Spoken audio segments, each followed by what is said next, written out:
Spiritual, but not religious, a critique of disembodied faith. The phrase, "I'm spiritual, but not religious," is now so commonly declared that it borders on cultural cliché. You hear it whispered over coffee, asserted over cocktails, even dropped like a velvet gauntlet in the middle of polite conversation. A way of signaling that one has transcended traditional belief systems without forfeiting connection to the divine. It often carries a quiet pride, a confident air of emancipation from the perceived suffocation of dogma and church pews. On the surface, it seems harmless, even admirable, a desire for direct experience of the sacred, unchained from hypocrisy, hierarchy, or inherited guilt. But beneath that polished surface lies a complex and perhaps deeply flawed set of assumptions. What does it mean to be spiritual but not religious? Can spirit truly exist without form? Can one engage in the pursuit of transcendence while abandoning the very structures that have historically sustained it? Is this statement a genuine philosophical position or a modern form of self-congratulation, polished by privilege and insulated from the cost of commitment? This essay contends that while the spiritual but not religious SBNR impulse may arise from authentic yearning, its popular form often collapses under the weight of its own contradictions. It strips the sacred of accountability, divorces meaning from memory, and favors inner sentiment over collective responsibility. It is, in many instances, not a new awakening, but an elegant retreat. First, the historical frame, religion as vessel, not cage. To critique the SBNR identity, one must first acknowledge the legitimate grievances it addresses. Organized religion has indeed accrued its share of corruption, violence, and moral bankruptcy. The institutional church has often protected abusers, sanctioned war, and mired itself in political maneuvering. For many, these failures render religion irredeemable. But it is a fallacy to assume that because a vessel has been misused, it has no further use. The sacred has always required structure. The Hebrew tabernacle was a tent of meeting, not a vibe. Buddhist monasteries are systems of vows and robes. The Sufi path involves a teacher, lineage, and practice, not merely mystical feeling. Even the mystics, whom many SBNRs revere, lived in tension with their religious institutions, not outside them. Religion at its best is not a prison, but a pipeline. It carries the force of spiritual insight across generations. It embeds memory into matter, rituals, architecture, texts, and communities. These are the organs through which invisible truths are sustained in visible life. To reject religion wholesale is to discard the body in favor of a disembodied soul, and a soul without a body cannot act, cannot suffer, cannot endure. Dusra. The rise of personalized divinity. The SBNR worldview often operates under the assumption that the individual is the final arbiter of spiritual truth. I don't need a church to find God. I find God in nature. I find God in myself. This position aligns with a hyper-individualistic ethos where intuition and personal resonance replace tradition and discipline. But what is lost in this personalization? First, shared language. Religion provides a lexicon.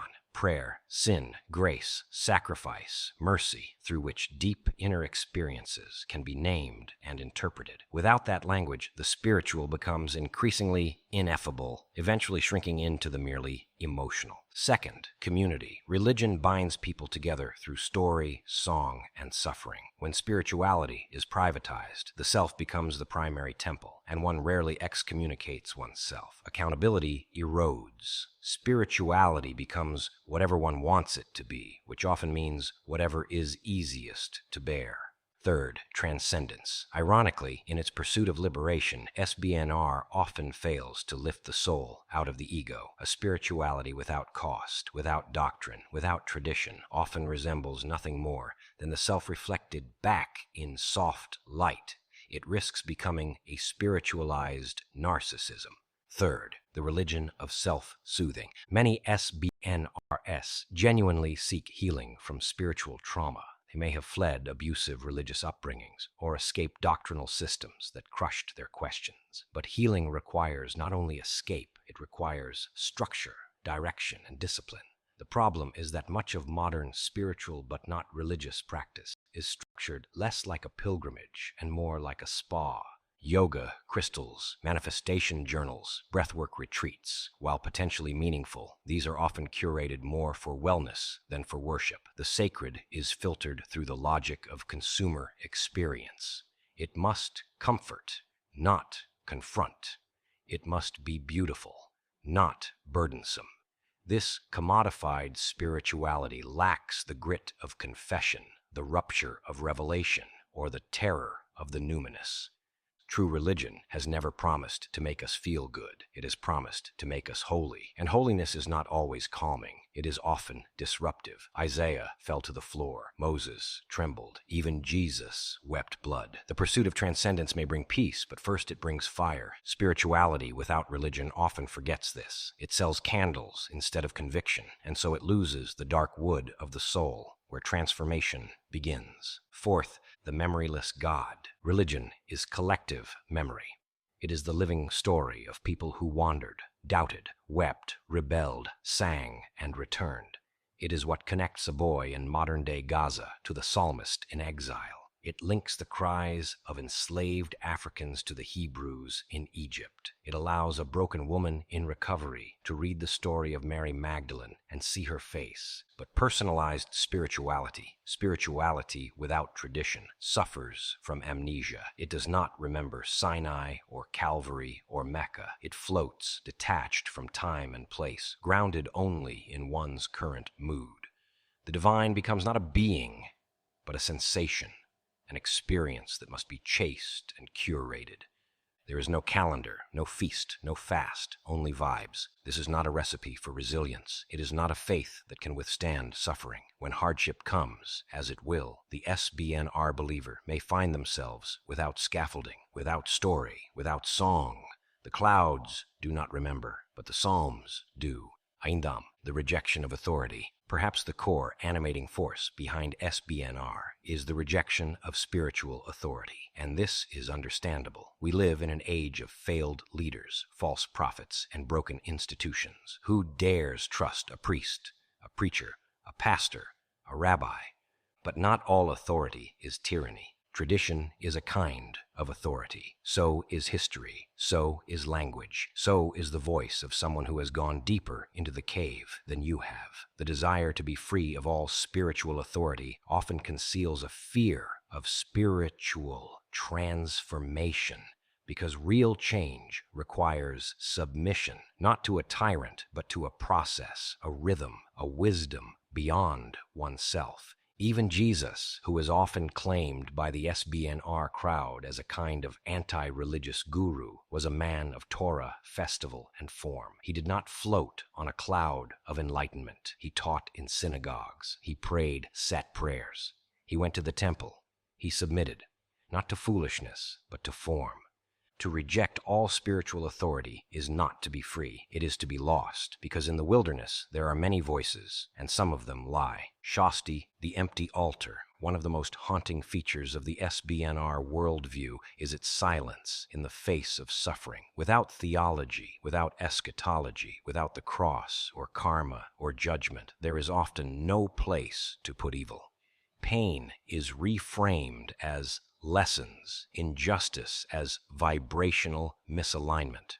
The horrors of the world are papered over with positive energy and soft affirmations. But Auschwitz is not a misalignment. The child in Gaza does not need your energy. There must be a place to scream, to lament, to rage. Religion gives us that place. The prophets howled. The Psalms shook with sorrow. Job did not align his chakras. He sat in ash and cried out against God. This too is spiritual. This too is worship. But many forms of SBNR avoid this. The altar is empty. There is no lamb. There is no knife. There is only incense. Seventh, the final contradiction.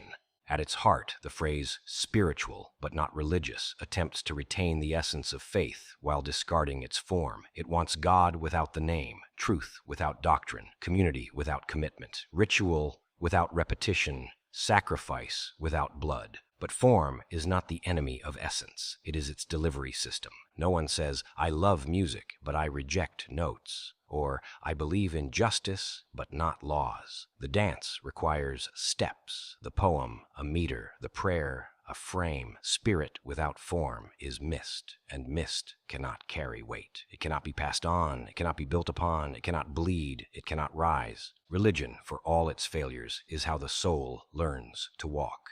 Yidam. A return, perhaps. This critique is not a call to return to abusive churches or dead traditions. It is not a defense of blind obedience or fundamentalist certainty, but it is a plea to reconsider the value of form, to see in religion not only what it has become, but what it once was and could be again.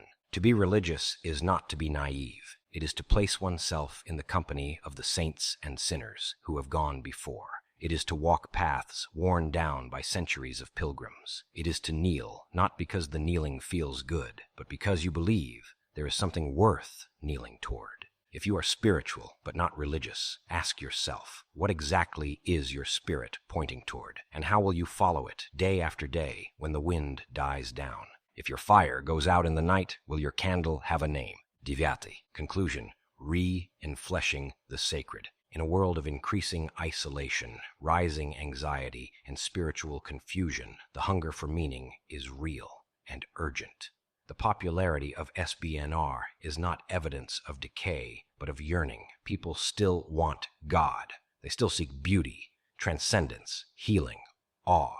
But the answer to that hunger may not lie in retreating further into ourselves. It may lie in returning to the hard, messy, painful, beautiful work of re-enfleshing the sacred, of building again, not the empires of old, but new communities of reverence and rigor, where the sacred is not only felt, but formed, where spirit takes on skin, where God has a name, and where the altar is not empty. Because in the end, the world needs more than spirituality. It needs people willing to carry the sacred, not just feel it. And sometimes carrying the sacred requires the old words, the old wounds, the old ways, not because they are perfect, but because they are strong.